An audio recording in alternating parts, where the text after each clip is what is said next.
We respectfully request the Sangha with virtues for the sake of this assembly and all living beings.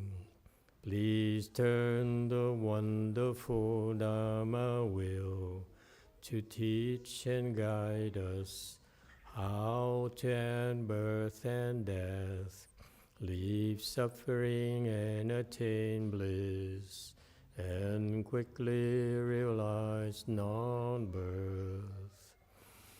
Cung thính đại đức tặng thịnh, mỹ thứ pháp hội cập nhật thiết chúng sanh, thịnh chuyên diệu pháp luân giao đạo ngã môn, như há liêu sanh thoát tư đi khổ đạc lạc, tập chứng vô sanh. Homage to the Blessed, Noble, and Perfectly Enlightened One. Nam mô Sa Đan Thô Sư Chế Đô Ye Ở La Hư Đi San Miao Son Pu Tô Xie.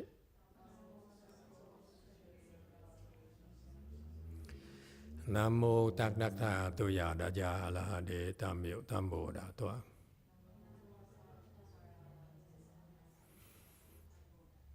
The unsurpassed, profound, subtle, and wonderful Dharma in 100,000 million eons is difficult to encounter. Now that I'm able to see and hear, I will receive and maintain it. I vow to fathom the thus come one's true and actual doctrines. Wu sheng sheng sheng wei miao fa bai qian wan jie nan zao yu, wo jin jie wen de shou chi, yuan jie ru lai zheng shi yi. O Buddhas and Bodhisattvas, Great Master Sutra, Great Master YongHua, all good monks and nuns, and all good advisors of Emitofuo. 诸佛菩萨、智者大士、师父上人、各位出家人、各位善知识、弥陀佛。Chư Phật Bồ Tát, kính thưa trí giả đại sư Thượng Tiên Hóa, quý thầy cô và quý vị thiện tri thức A Di Đà Phật. Hello everyone, today is the 1st of March 2025. We're here at Go Forest to continue discussing the discussion of the Vimalakirti Sutra. Thank you all for joining us.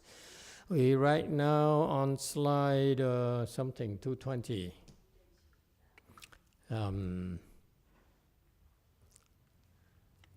But first of all, there's a question from Wei Mountain Temple. Thank you very much. Hi, Master. I didn't have a chance to talk about this morning. Is it okay if you could continue? It was related to the people having a lot of fear, and then it's about the giving fearlessness and then having empathy and sympathy toward them. Okay. So not going into really deeply into the politics, we could avoid that. But yesterday there was a meeting with Zelensky and Trump. I don't know if you're aware of that there was a clash between those two in the public, in the media. And basically Zelensky's position is he's underdog, and he's basically came to the US and tried to ask for help. And then the Trump and his supporting crews basically acted as, to me it looked like a bully, and they are not acting as a diplomat. And at the end, Zelensky and Trump Zelensky and Trump clashed together. They were arguing together in front of everyone, and then the meeting was actually didn't go well, and then Zelensky was kicked out of the White House.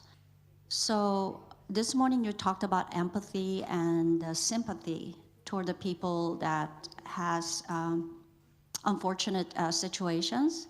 So I could see that Zelensky as the part of that unfortunate situation. He's representing his country, and his country is in dire situation. I agree the war should be ending because there's too many losses. But in Zelensky's position, how he should behave when like Trump or somebody could help you behaving that way? Because I could see that he lost his dignity, and then he was starting, at the end, he was just arguing together with him. So what's the question? So if I'm the position of like somebody is not as powerful as Trump, when Trump is forcing certain, how do I say, his agenda, then how am I supposed to receive it and then accept it? Or is it a good idea to argue with Trump? Okay, it's never a good idea to argue with my president. He is manic. The world should know that. You argue with him, he escalates. That's what he does.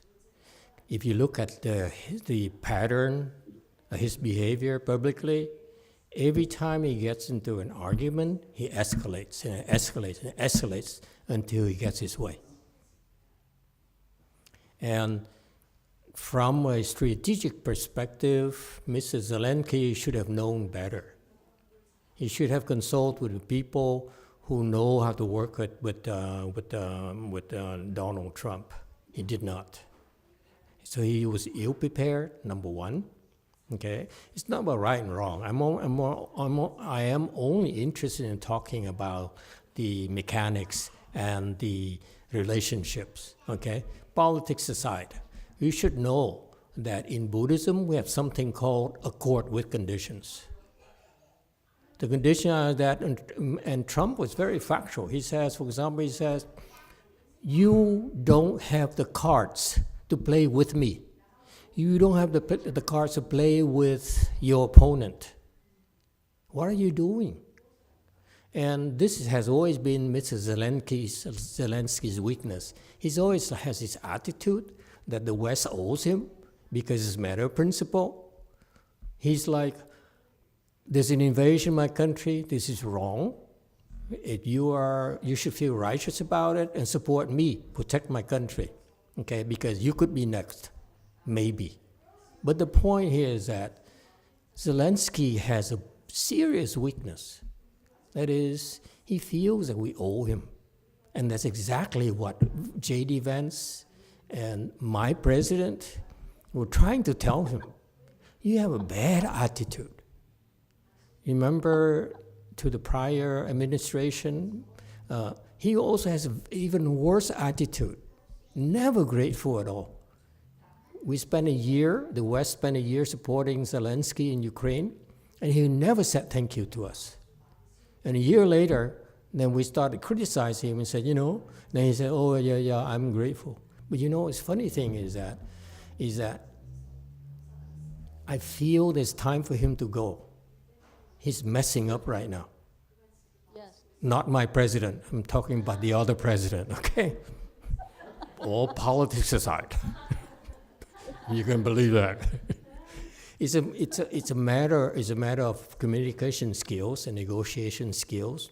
You come to the negotiating table with nothing except for some minerals that's buried somewhere in who knows, even the specialists in Ukraine who are in charge of mining the minerals, they are saying it's not for sure.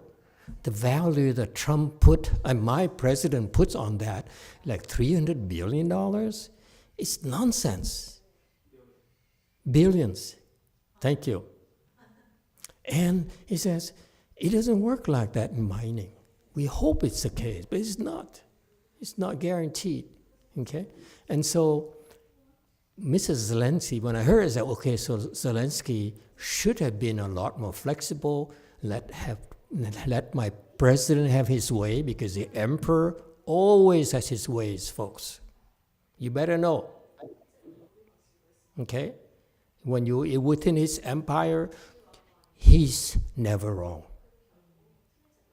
You can't negotiate with him. You have to beg for mercy. You have to beg for help. That's the conditions.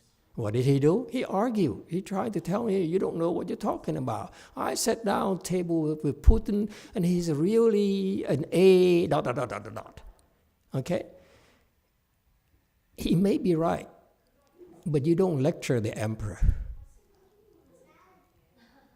In his throne, in his court, you don't do that. Tactic-wise, Zelensky is a loser. He doesn't know how to negotiate. You cannot go negotiate from a disadvantageous position by criticizing your to-be benefactor. What is the matter with this guy? He has a bad attitude. Okay? And Trump was trying to remind him. He says, you don't have the cards to play with this, so you better wake up. What does Zelensky do? I disagree with you. This is so wrong. How could you stand with the wrong side of history? He's the emperor. He doesn't give a damn about history. Wake up.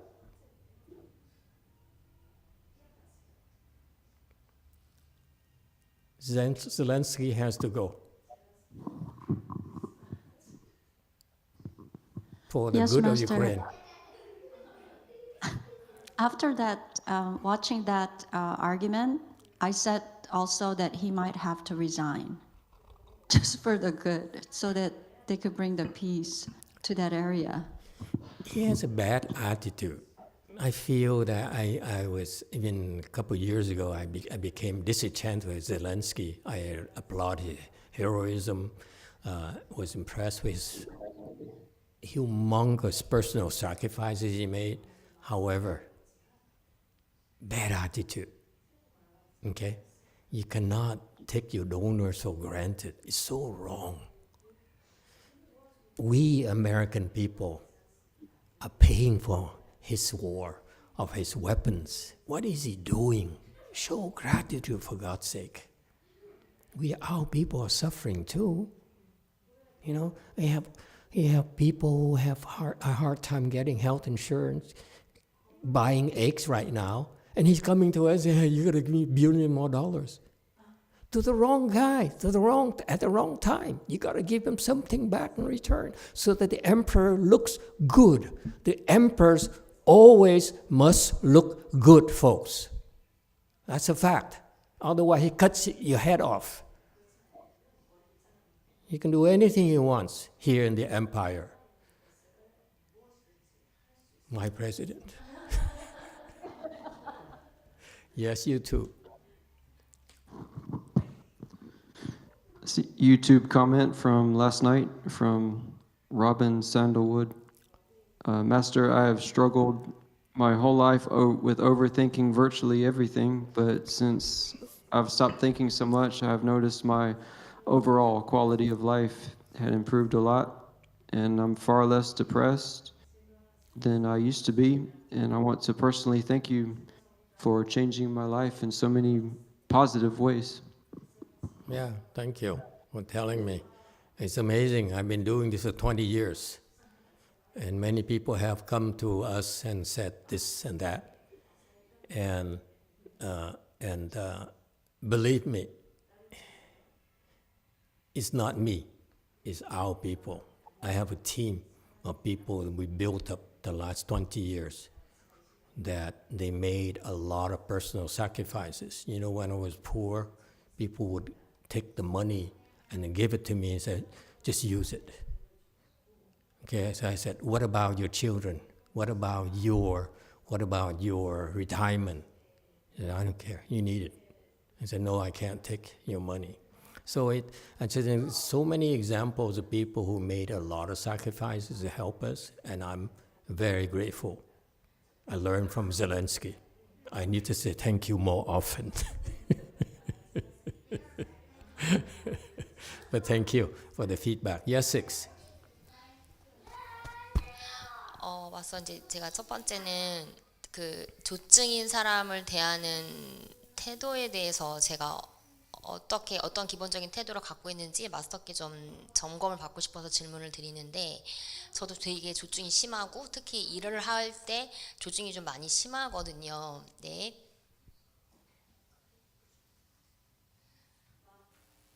Sir, I want to get check whether how I deal with the manic people. In my case, my manic is very severe, especially when I work. My manic is very severe. No. Really? 매니 일할 때 많이 심해요. Yes, I have a very severe manic when I work.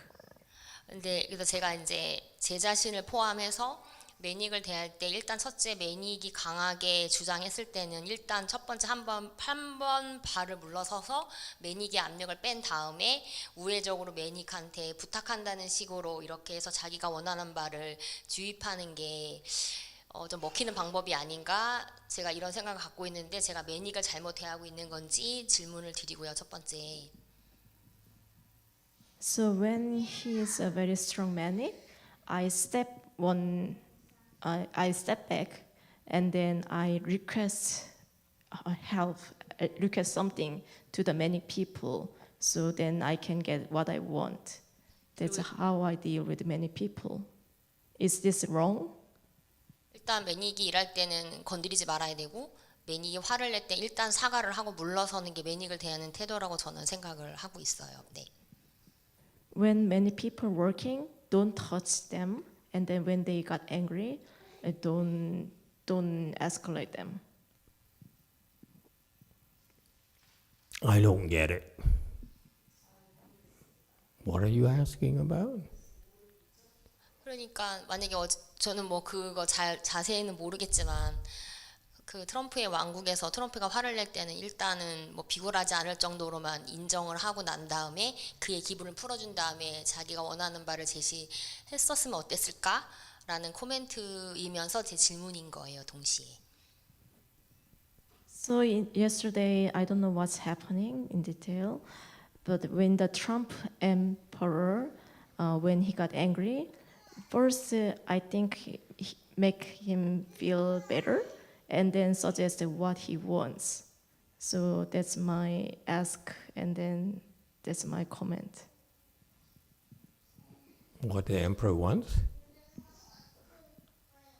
Yeah, if the Trump got angry, first make him feel better, and then suggest what the Zelensky wants. No. You don't know how to deal with emperors.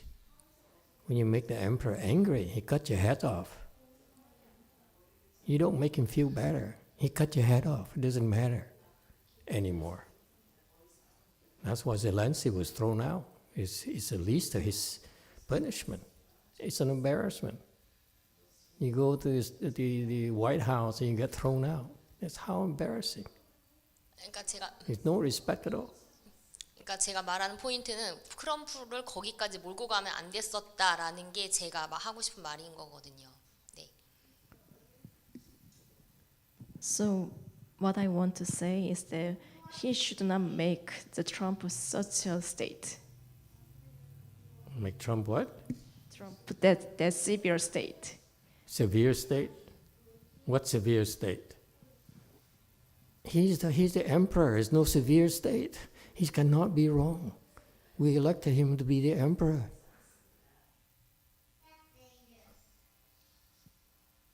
그다음에 두 번째 질문이 있는데, 제가 예전에 상담을 했을 때부터 느꼈던 건데, 상담을 하러 올 때 그게 무료 상담도 있거든요, 한국에. 그런데 이제 제가 상담을 하면서 느꼈는데 오히려 최하층인 경우에 상담을 했을 때, 네. And then the second question, Sometimes I do consult. There's a free consultation in Korea. 오히려 이렇게 사회경제적 지위가 굉장히 낮은 사람들이 굉장히 더 태도가 불손하고 굉장히 요구적이고 당연하고 감사를 모르는 거예요. 그래서 제가 이런 사람들을 어떻게 대해야 되는지 그거를 질문 드리고 싶었습니다. So low class people, their attitude is very bad. They demand a lot and they don't feel gratitude. So how do I deal with them? 그들은 절대 감사하지 않고 굉장히 컴플레인이 많았던 특징들이 있었어요. 그리고 그들은 끊임없이 요구했고 요구를 들어주는 것을 당연하게 생각했었어요. 네, 이상입니다. 제 질문은 끝입니다. They never say thank you. They always complain. They demand a lot, but they think they are entitled. You should not, this is what you do. You should not do consulting. Because you so, what's the word? Petty.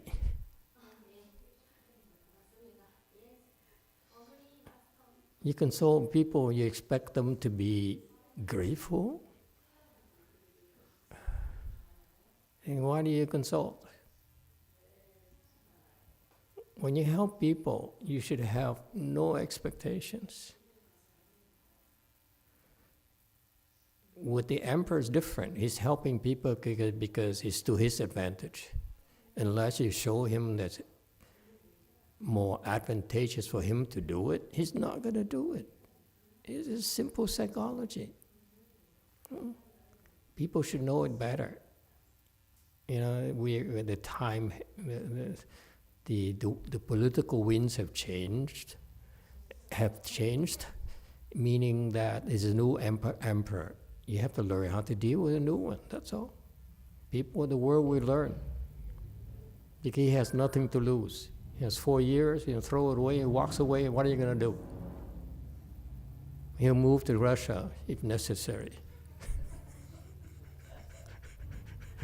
Or China. He has lots of friends, more friends, you think?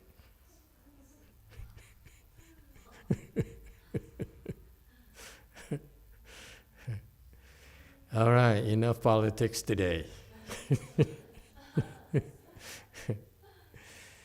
Yeah, that's good. It's so sad every week when I find new ways to offend more people. Now today is Ukraine.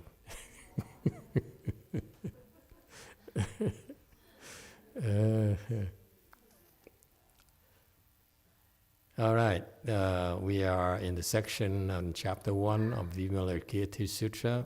It talks about the 32,000 Buddhas in attendance, Bodhisattvas in attendance.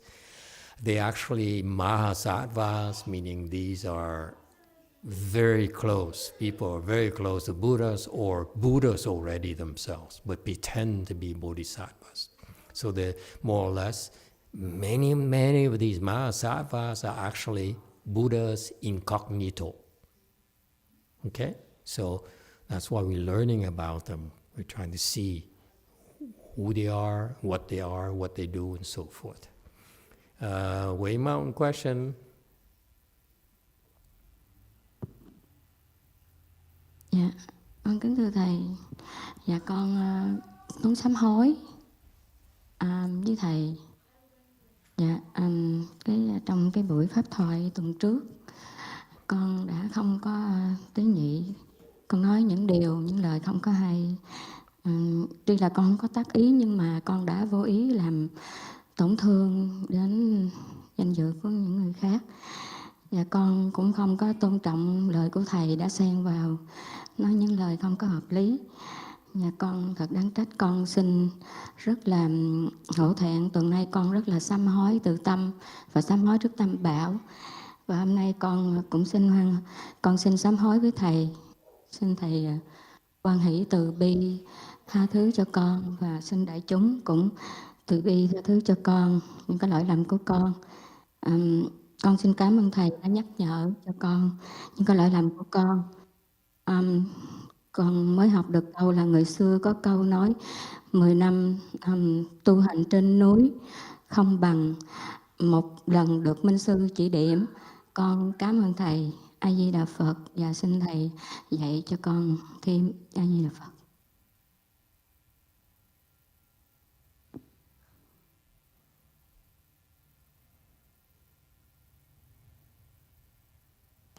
Hello, Master. I would like to take this opportunity to repent to you that in your previous lecture last week, I say something is not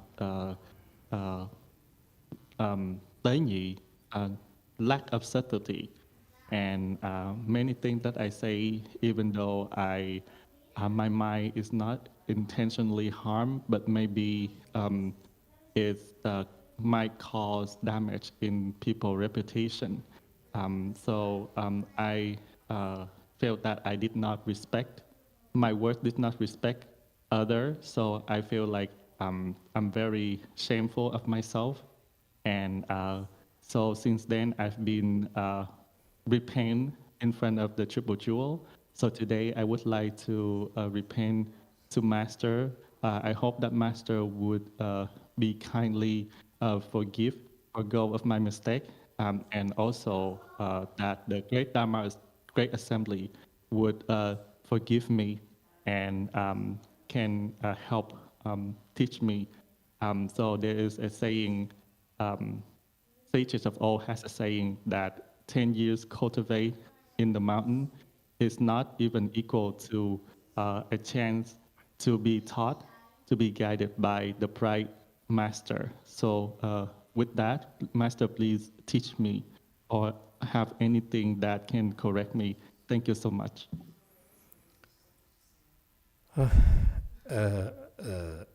I need to consult my Vietnam affairs assistant about what the problem is, so Liang look into it. What happened? I have no idea, but she's allowed me to seize this opportunity to exhibit the proper behavior of a Dharma Master by telling you that you are forgiven.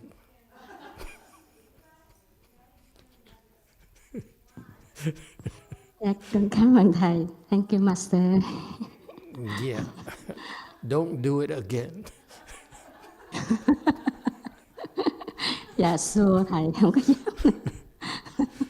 Con sẽ cố gắng sửa đổi những cái lỗi lầm của mình đã phạm phải. Yeah. I like this. We should do this more often. Anyone else would like to repent?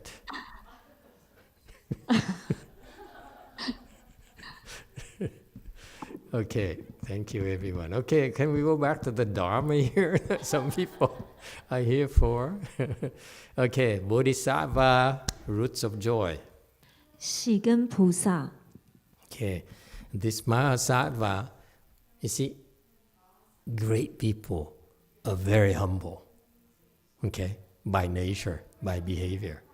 And the people in the know, okay, like the Buddhas, recognize that. That's why he doesn't call these people Mahasattvas, he calls them Bodhisattvas.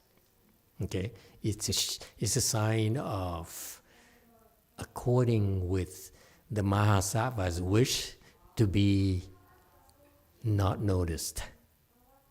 Okay, so he calls them Bodhisattva, roots of joy. So he's known by his peers as the beholder of roots of joy. And Great Master Sutra, who made the commentary that we obtained the translation here, he explained how this Bodhisattva got there. Okay, he says that he attained the treasure of the Duskam one, that's the Buddha, and therefore the great joy pervade his mind. Okay, and thereafter, therefore, therein he's known as roots of joy. Okay, what does it tell you? What does it mean? First of all, attained treasure, the treasury of the Duskam one. Treasury, not the treasure. Sorry, my mistake. Treasury.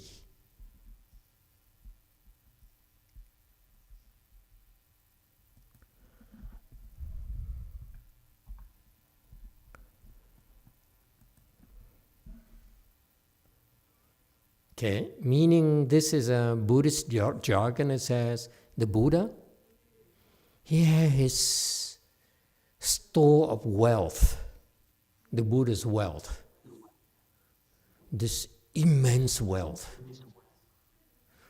that this Bodhisattva, roots of joy, was able to access, to enter, meaning he can take it out as often, as much as he wants. Wouldn't that be nice? Huh? You can spend as much as you want because it's endless.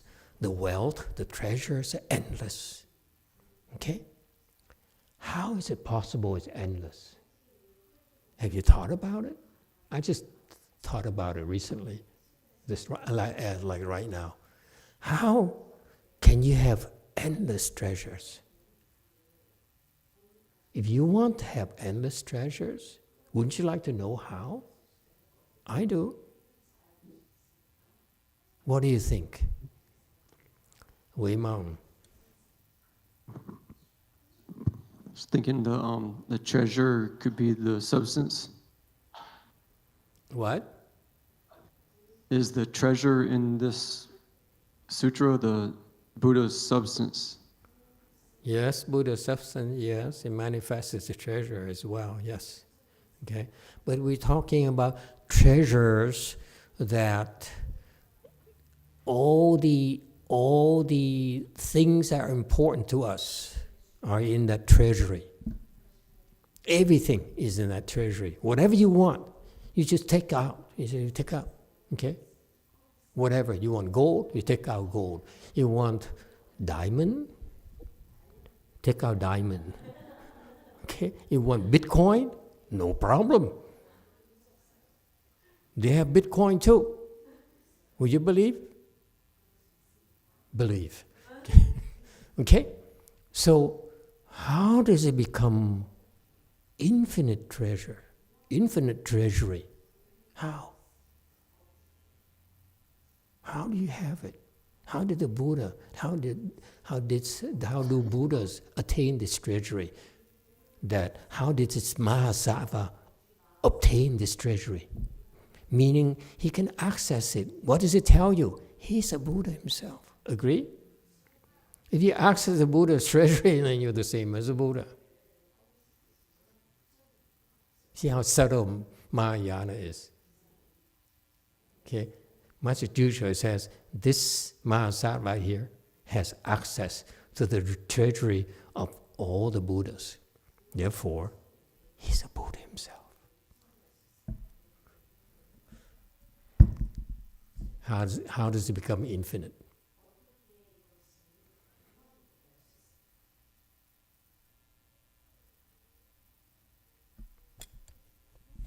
Anyone has a $100 bill? Yes, 5. It's unlimited because the mind and heart of the Buddha is unlimited. Mind, heart, Buddha is unlimited. Okay. Yes, Wei Mountain. Quickly. He has access to Buddha's Dharma body.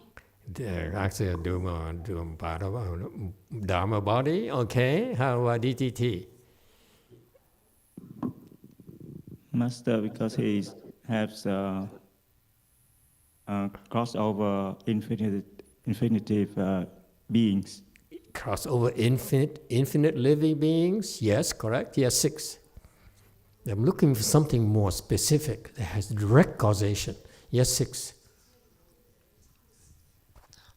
일단 어떻게 본의 아니게 마사지랑 좀 답이 비슷한데 일단 부처를 이룬 후에 끊임없이 보시를 하고 중생을 구하기 때문에 끊임없는 부를 가질 수 있다고 생각합니다. 저도. No. After he become Buddha, he give infinitely and then save living beings infinitely. Right. I changed my mind. The only way for you to have infinite treasures is that you've given infinitely. Every time you give, your treasure multiplies. And when this becomes infinite, because you've been giving infinitely. And that's what it means is that after you become a Buddha, you still continue to give. You don't say, I'm going to the Bahamas, driving a red car. That's what losers do. Year 6. I'm more impressed with you now. Okay. 네. 그다음에 또 제가 생각했던 You 게 petty, but you full of surprises. 네, 찌질입니다. 맞습니다. 찌질이 공주 맞습니다. 그리고 와서 제가 또 관찰한 바에 따르면 오히려 레벨이 높고 복이 많은 사람일수록 복을 절약하고 특히 이제 마스터 XC 같은 경우는 복도 되게 많은데 휴지 썼던 거 또 쓰시고 그렇게 복을 절약하면서 보시를 행하면서 높은 이율의 복을 누적한다고 그게 비결인 것 같습니다. No. Master, the level is what I notice. When they are higher level, they save more blessing. For example, Master C saves even napkin, and then they save they accumulate lots of blessing. Right. Okay. You too. It's from Diego Alfonso. He said it actually before you said the answer. Emitofuo Master, to have limitless treasures, we need to do limitless deeds of goodness. That's right. So correct. It's just about the mindset. I'm willing to give you and keep on giving and giving and giving and never stop. We have limitations. You say, I've given enough, haven't I? And you keep on taking. That's not right. And that's what petty people do. I give, and then when is it enough? The answer is, it's never enough in your heart. You keep on giving and giving and giving.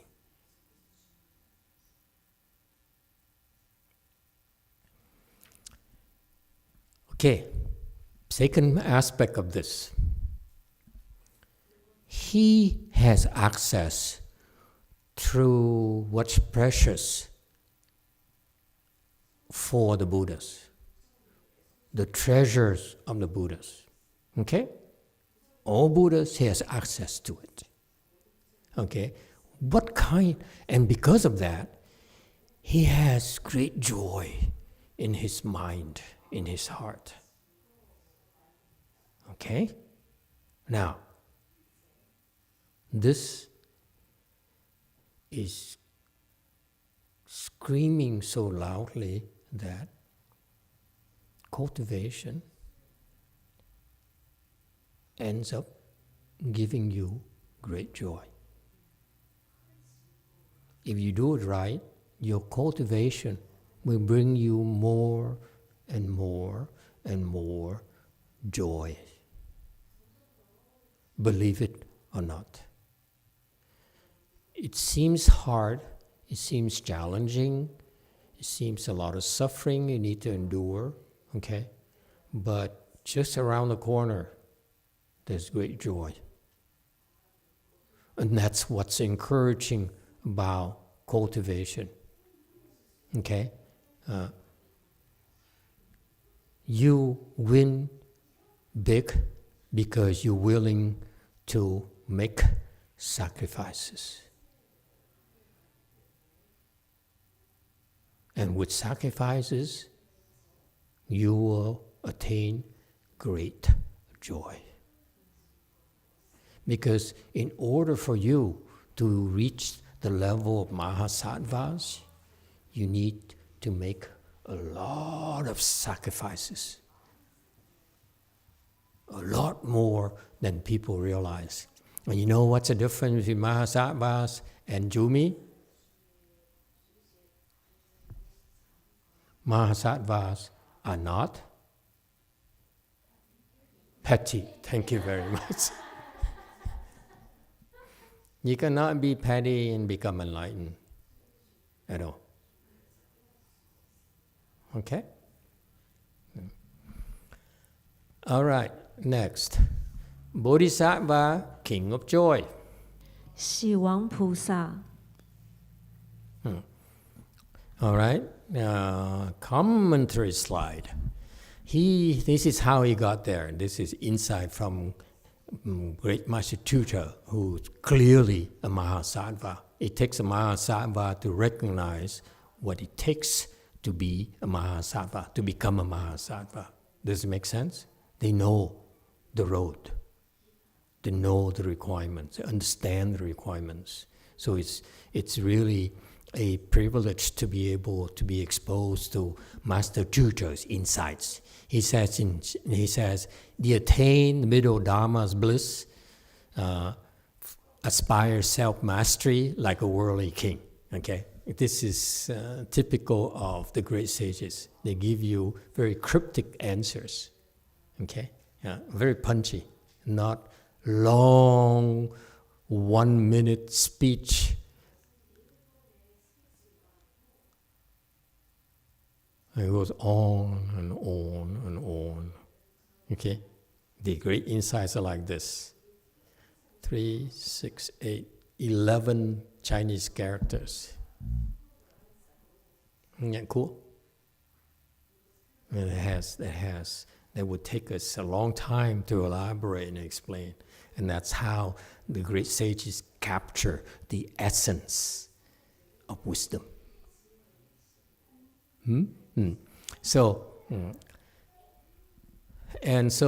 I couldn't understand middle Dharma. Okay, so I asked my Chinese disciples to do some research for me, and that's the following is some research materials for our reference.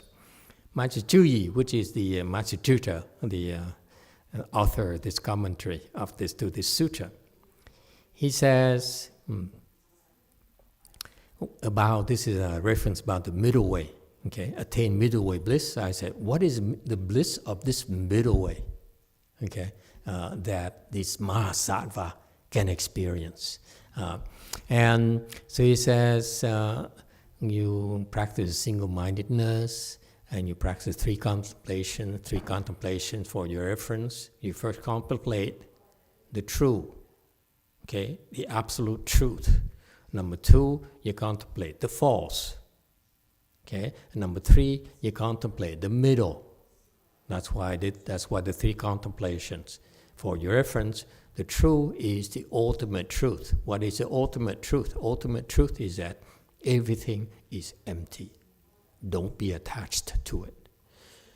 Second contemplation, the false. Everything is real. Okay? So the truth is that you can drop them. Okay? Because if you really have wisdom, you should not be attached. You should not be attached to appearances. Number 2, it's true because it's true to the people who have no wisdom. Number 1, contemplating of the truth is that people who have wisdom should be able to drop them. You should not be attached to anything. However, for the people who are not enlightened, they grasp everything. Everything to them is real, okay? And that's why we call the contemplate the false as the true, okay? As the true to confuse people. Just because you're right doesn't mean that confused people are wrong. There's nothing right about condemning and vilifying and slandering and criticizing people who are weaker than you, who are not as smart as you, who are not as rich as you, not as powerful as you. Okay?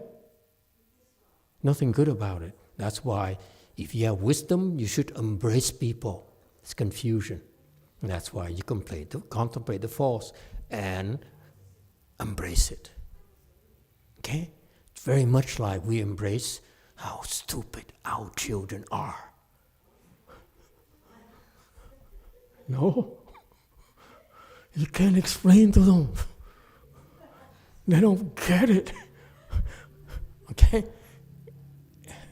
You agree with that? That's what happens to the bodhisattvas when they look at us. They will say, would you believe it? They call each other, you don't believe, you won't believe what Yumi just told me today. Got that? So that's contemplation, the false, because we know it's a false, but it's real to living beings. And we need to take that into consideration. You cannot be an emperor and be right and kill everyone. Eventually, what do you have? No one left to kill. Right? And that's why you need to embrace the losers and, and don't kill them, not all of them. So that's embracing the false.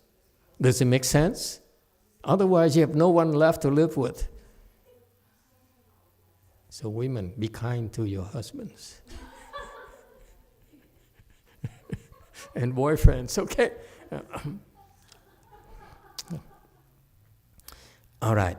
And number 3, if you are able to drop everything, that's contemplation of the true.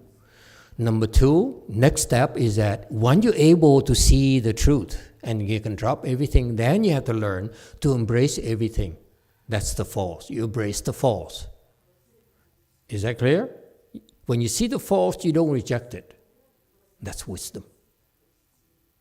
You have to look at it from the confused people perspective. You cannot say that, why can't you see it? I can't. Ask your children. Why won't you listen? They say, I don't care. Questions? Yes, 6. Hi, Master. So I'm asking for a friend. So when you start the cultivating journey, or when you start sitting, did you have fear of sitting? If you do, how did you overcome your fear? Fear of what? Sitting. Sitting, yeah. What about sitting that you are afraid of? Can you be specific? Fear has many kinds. Let me tell you an example. I'm afraid of the dark. I'm afraid, believe it or not, of my disciples. I'm terrified they would leave me. I'm afraid to lose faith. Which kind of fear are we talking about when you sit? It's more a fear of sitting too painful, or you scared of sitting. Okay, yeah. You afraid of the pain. Yeah? The leg pains. I don't know how to help you. I never had that problem.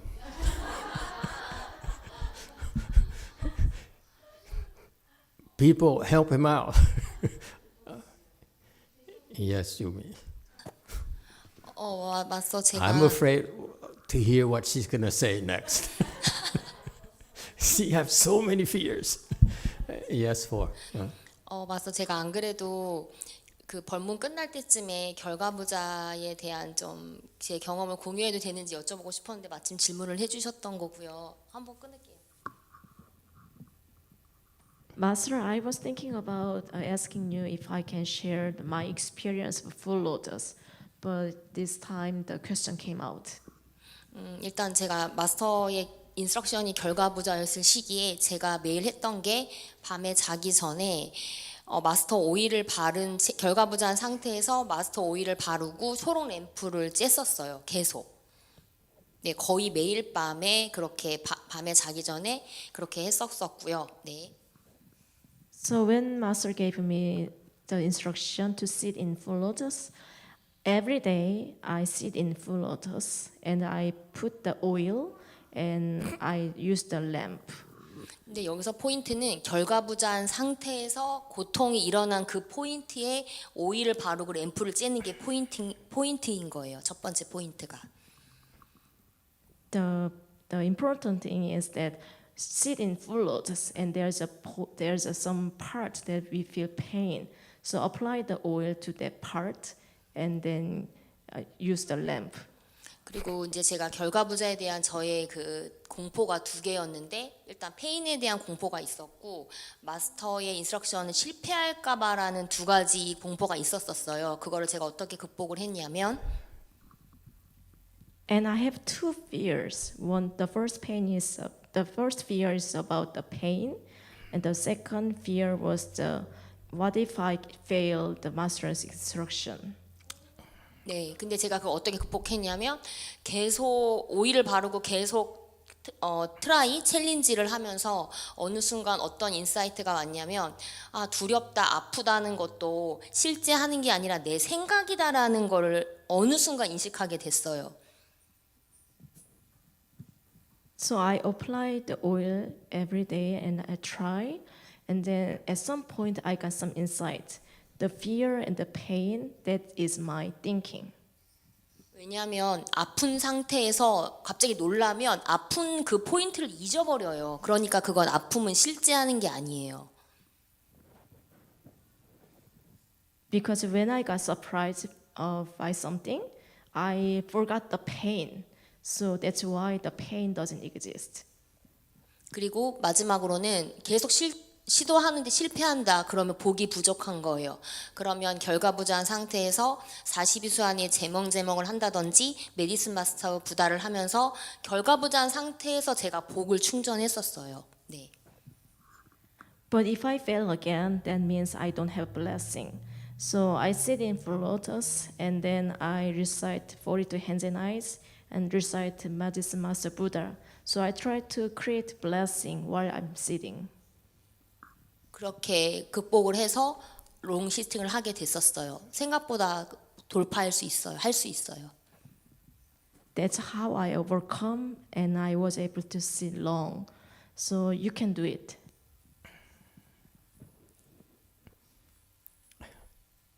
I'm speechless. I'm so impressed. Yeah, and you care. You're a lot less petty than I thought.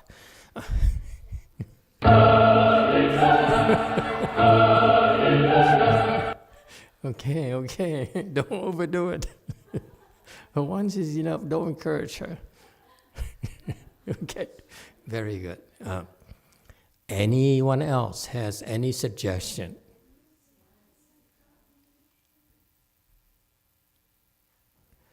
I'm very touched that she really cared. She tried to explain to him, you know, the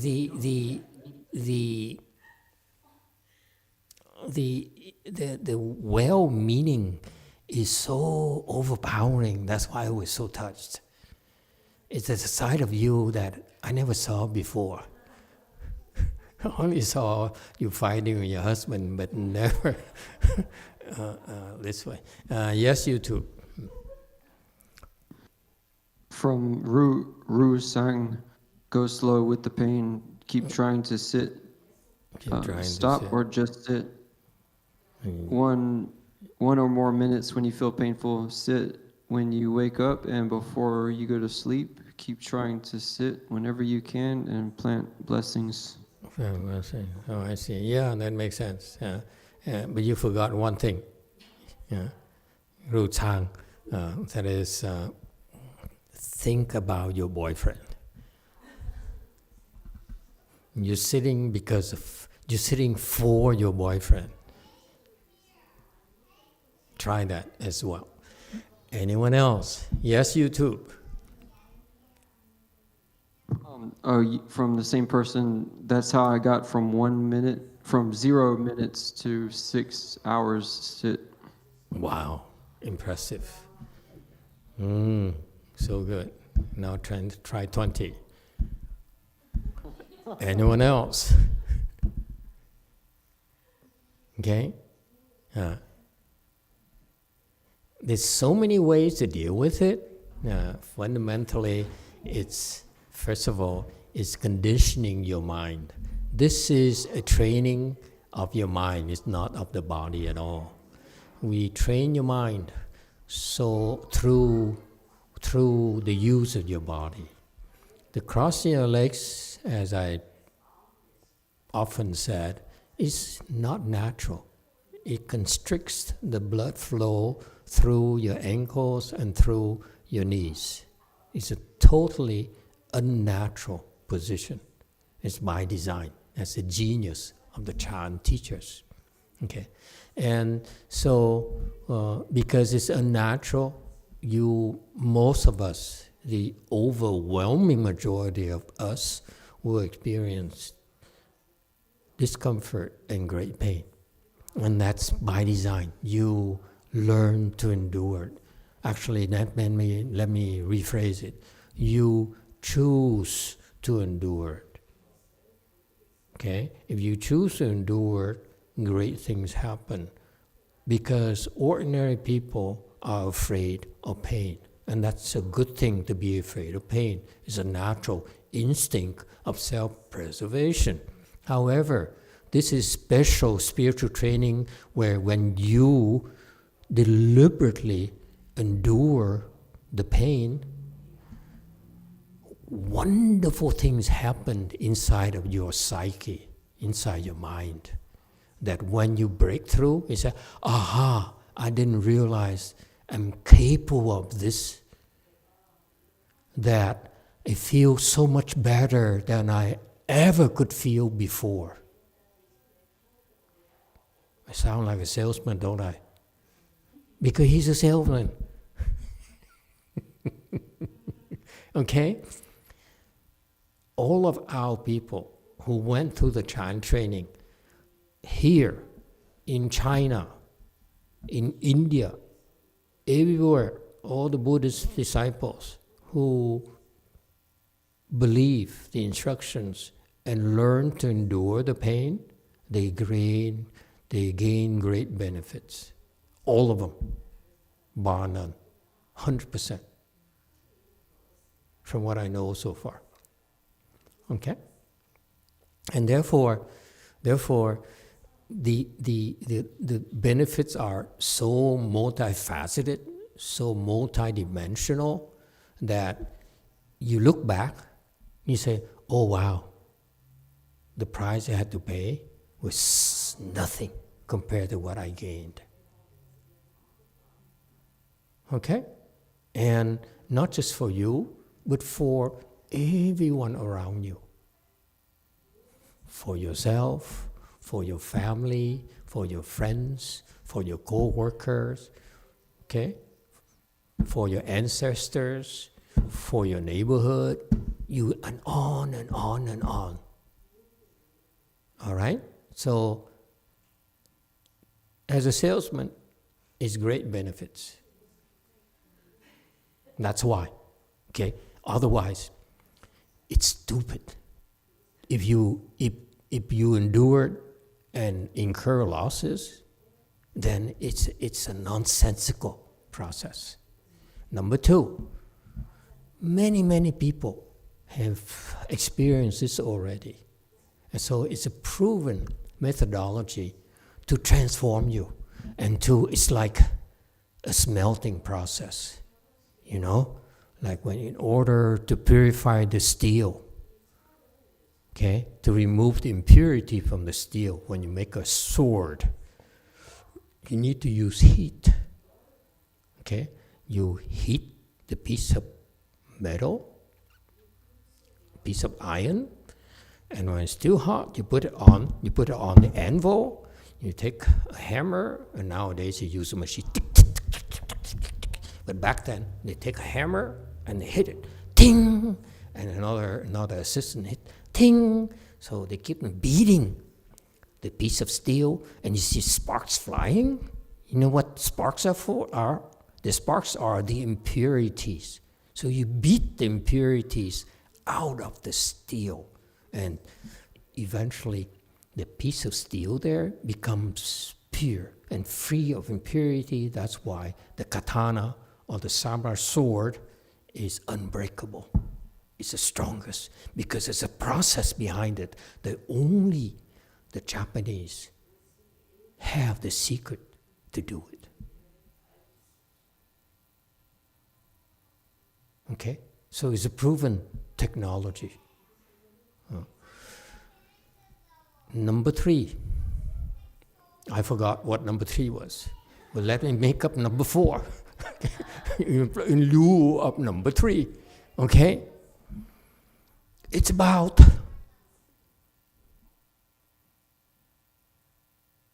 making your wife happy. Because she says, I'm suffering so much. And if you don't even know what I'm going through, you won't appreciate it, what I've done for you.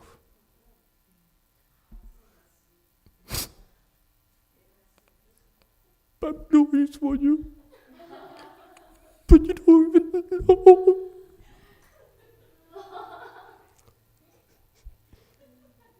So true, isn't it? You don't know what wives have to go through for us. Okay? Number 4. Is it number 3? I forgot. It's got to be number 3 now. Thank you. You're listening. I'm so pleased.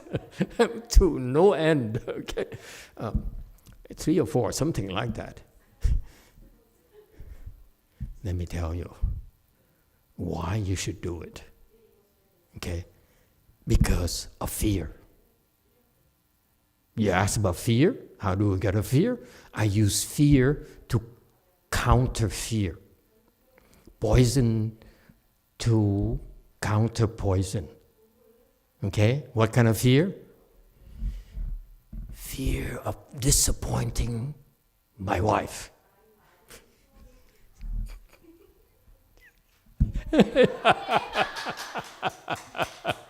That's the most scary thing. Okay? For me, I used to be so afraid to disappoint my wife. It would be the end of the world for me. Jumi, don't use that against your husband, you hear? Okay? And finally, number 5, practical things. You can talk and talk and talk, right? It makes sense to you, right? But it's still painful like hell. Right? You can talk all you want, but ultimately, I'm frightened. Okay? Number 5 is train yourself. Don't go crazy on me now. Someone told me recently, he said, don't go crazy. Do it in bits, in increments. Don't try to go from 1 to 2 hours. Go 1 hour, or go 10 minutes, and then next one go 11 minutes. You keep on increasing incrementally only. Don't go crazy. Because when you do that, it's very effective at conditioning your fearful mind. That naturally, if you increase your, you do it by increments, increase by increments, then all of a sudden the fear dissipates. And finally, I'm not done yet. Number 6, like my Korean princess. You know how she did it? It took her a long time, but she's trying to tell you that my instruction is that when you go for the increments there, you go for 1 more minute, 1 more minute, 2 more minutes. I used to train myself that way because no one taught me how. No one told me how to sit longer. So I figured out ways. I came up with 100 different ways to cope with it. And one of the ways I found out is that you distract yourself. That's all. Do whatever it takes to distract yourself. When I was about to give up before the next increment is up, I would call someone and say, talk to me. Hello, how are you? Okay, okay, and the distraction takes your mind off the pain. And all you need, whatever it takes to endure and meet the quota, do it for now.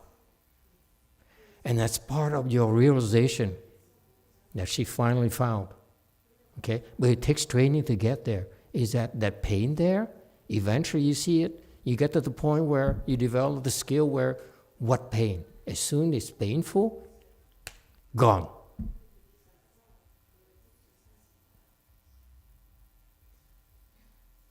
That's a skill you're going to develop eventually. Yes, 6, follow-up. So my friends think about going to the temple and sitting is like taking a final exam every day. That is like a very stressful, right? And I told that friend, like, hey, this is not a final exam, but it's more like a practice, just the progress. Is it the right mindset, or there's a different way to think of it?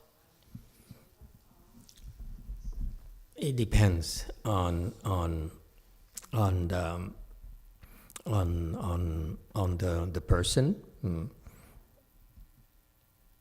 Just follow the 6 things and train yourself first. Okay, don't worry about others. Don't try to convince them. You're trying to be nice before you pass the test. And therefore you lack credibility, you lack experience. When you pay attention the way she talked to you, she spoke from her heart. And said, I care. I want you to know I struggle too. And you know, and she keeps on leaning forward. And I say, is she going to fall forward or something? Okay, but anyway, when you speak from your heart, it matters more and it sticks with you. Whereas you use your brain and say, logically this is what happens and so forth, okay, it's not as credible. So all these people you talk to any of them who went through this process, they can speak from their own experience, okay, and it carries more weight. Don't try to help them too soon, too fast. Just encourage them, and you're trying to be nice and help people, but sometimes you don't have enough experience or knowledge to help. Refer them to someone else, okay, who's done it before. You say, I think it's fantastic that you're interested in trying, but I don't have enough experience. Let me introduce you to this person here who knows more than I do, okay, who can probably can be more helpful to you than I can, okay. He respects you more for that, okay. Does it help? Yes, 5. Hi, Master. So when I suffering and then I sit, after that I feel happy again.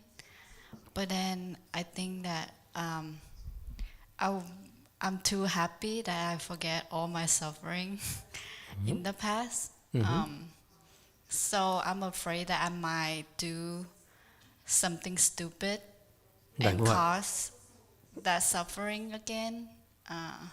Like I forget what I learned. So too much thinking. See, it's a different kind of fear again. You see that? Fear, so many different facets.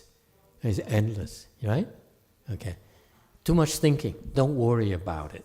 It's just like this king of joy here. Does he sit there and say, what if my joy runs out? What are we going to do? He doesn't care, let me tell you. King of joy here means, is it always joyful? No. Because at times he doesn't enjoy himself at all. But that's natural. He says, but when there's joy, he enjoys it. Just enjoy it, that's all. Don't think too much. There will be times, this is life, there will be times, more often than we like, where it's painful, where it's difficult, where it's depressing. You feel bad about yourself, about life, about everything. That's part of your life. You have to learn to cope with it. Don't need to be fearful. And you found something already as an antidote. Okay? Many people, when they are like that, they go jogging, they go, gambling, they do things to distract themselves. Okay? You found something else that most people don't have. You cross your legs. Yes, you struggle a little bit, but then it takes your mind off the struggles, and then somehow you find joy after. Okay? That's a great discovery.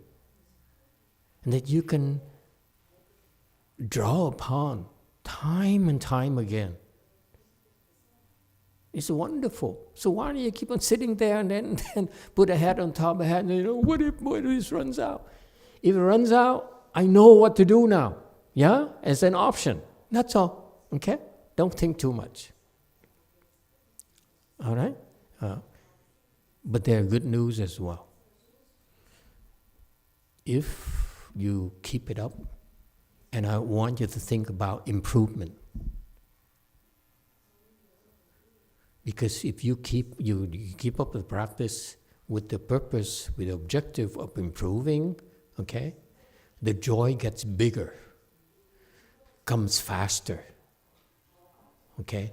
And another wonderful thing happens is that you learn to conquer eventually your state of depression. How? I explain to you right now. In this context. Would you like to know? This is very important. Okay? This is why we're learning this. We're learning this because my interest is always to, how do I use it? If it is so wonderful for him, and the Buddha talks about it, it means it's useful to me as well. Buddhas never waste their time. They don't talk about this for the sake, I know about this Bodhisattva, King of Joy. He's talked about this for our sakes, believe. Okay? So, let me go through this slide here because that's the end of this section here. No? Not yet? King of Joy? Oh, there's so much. Okay.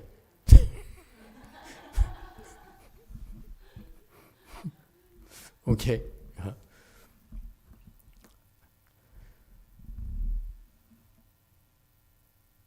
Before we continue with this, okay, let me get to this point here. I wanted to relate with you. Okay. This guy here, this Mahasattva here, he practiced the Dharma and whatever he says, middle contemplation, so forth, and he attained self-mastery, and he wants to have self-mastery, meaning he's the boss, and the joy that he has is one of the best joys in the world. Okay, very few other types of joy can surpass, if any at all. So that's why it's called King of Joy. King meaning that it's very, very hard to surpass this. Okay? Until you're an emperor, then you surpass the king. That's the only time. All right? There are many kings, but only one emperor, which is the Buddha. Okay? Okay? Now,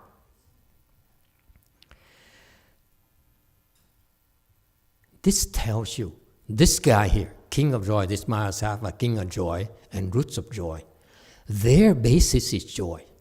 Yes? What they're discovering is that this practice here will give you joy. Where does the joy come from? It comes from your Buddha nature. What's this Buddha nature? Whatever it is, you have it. You don't need to know what it is. All I want you to do is that believe that you have this thing called the Buddha nature, that it has so many wonderful things in there. In this Roots of Joy here, you have treasures, you have gems, you have things that will bring joy to your life. Yeah? King of joy here is that he has access to this similar treasury from the Buddha, where he has a lot of incredible joys in his life. Okay? It's there. He can access it. So what is the Buddha telling us? He says, we can access it too, albeit not as well as he does.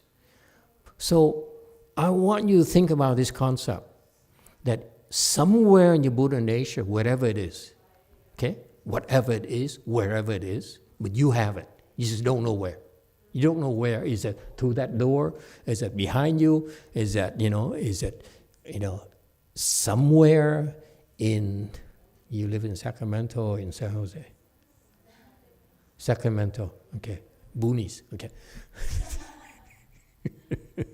Just kidding. Somewhere along with the cows and the cattle. Sacramento used to be. Just kidding. Okay. Somewhere in our Buddha nature, there is tremendous joy there.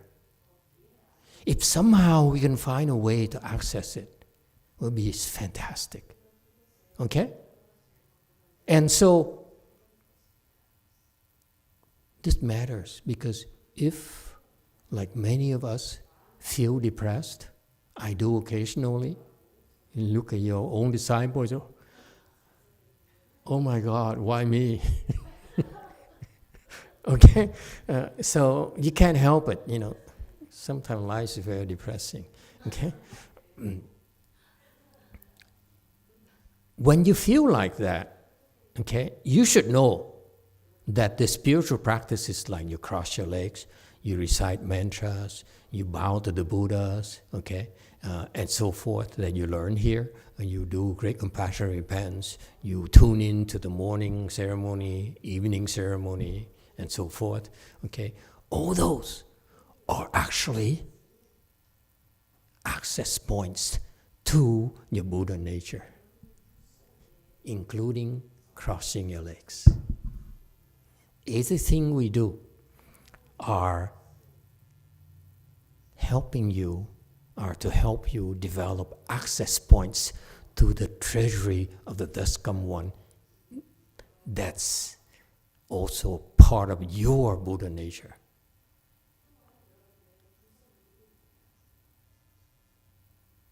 Meaning what? If you don't feel good, you're depressed, you don't feel good about yourself, about life, and so forth, don't go there. Instead, cross your legs, listen to mantras, recite sutras, because it gives you an entry point to a world of joy. That's in general the antidote to your depression. How many people know this? How many people believe it when they hear this? Not many people. Okay? So, how about this? You try it for yourself. You figure out a way that works for you, okay? That enables you to develop this countermeasure that when you feel sad, when you feel depressed, that the world is coming to an end, you don't feel like getting out of bed, okay? Things are so bad, okay? Stop being a victim. Use the skills you developed, the tools you have to gain access to the joy in your self-nature. What am I telling you? Use their attacks when they make you feel so bad, so sad, so depressed. Use it to sharpen your skills to access the joy, your real joy, from your real self, from your true self.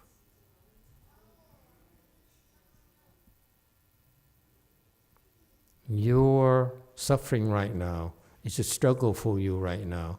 But that is an access point to the joy in your Buddha nature.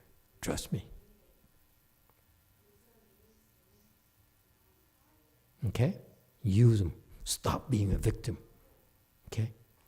That's how we Buddhists learn to embrace the depression ghost, the manic ghost, and so forth. Say, you stupid, but we love you, brother.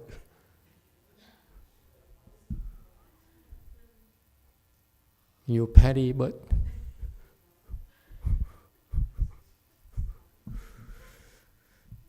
all right? Okay. So they use the contemplation. See here, Master Tutor, he says, if you develop skills like bodhisattvas, okay, they develop this joy. Okay, so the spiritual practice at their advanced levels, they do the 3 contemplations and they experience joy.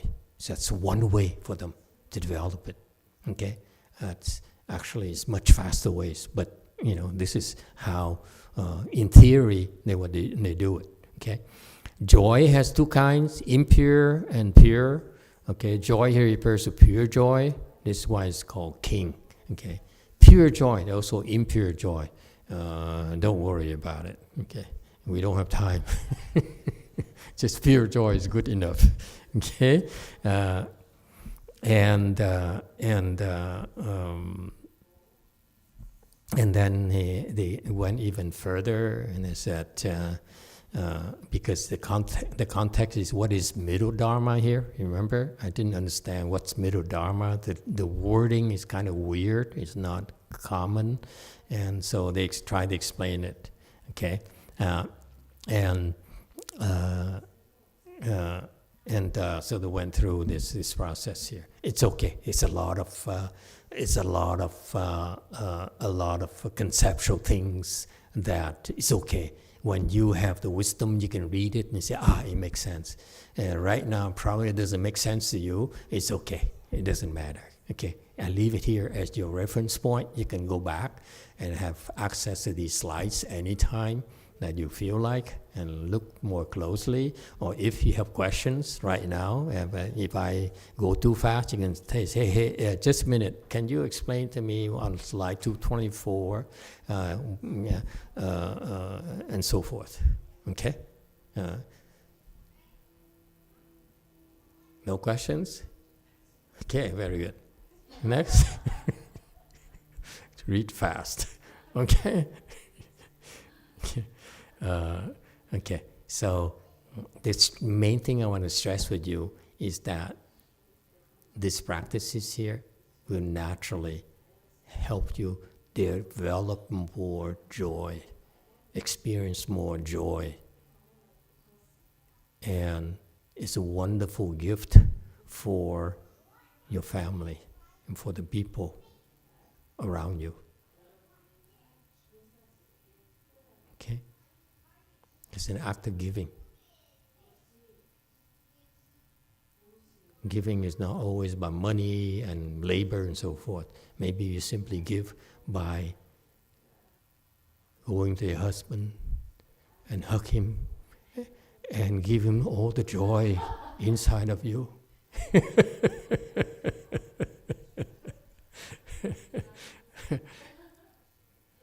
Did you hear that, Jumi? He says, no, I only give him 50%. I keep the other 50%. Okay, we stop here today. Thank you, everyone, for coming.